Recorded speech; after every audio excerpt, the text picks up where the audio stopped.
Statement statement statement statement আপনি আপনি আপনি কোন জিপি থেকে জয়ী হয়েছেন?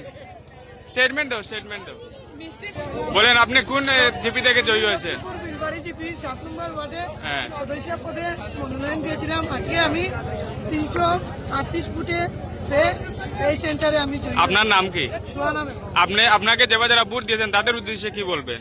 আমার যে ভোটাররা আছে ওনাদের কাছে আমি চিরজীবন ঋণী থাকবো, কারণ আমার মতো একজন মহিলাকে ওনারা অনেক সম্মান দিয়ে আজকে এই বিপুল ভোটে জয়ী করার বিশেষ অবদান আমার ভোটারদের রয়েছে। তাই আমি ওনাদের কাছে চিরজীবন ঋণী থাকবো এবং আমি সুন্দরভাবে ওনাদেরকে এই 5টি বছর যাতে সুন্দর কাজকর্মের দ্বারা ওনাদের মন খুশ করতে পারি এই আশা নিয়ে আমি আজকে আমি ঘরের উদ্দেশ্যে। ধন্যবাদ।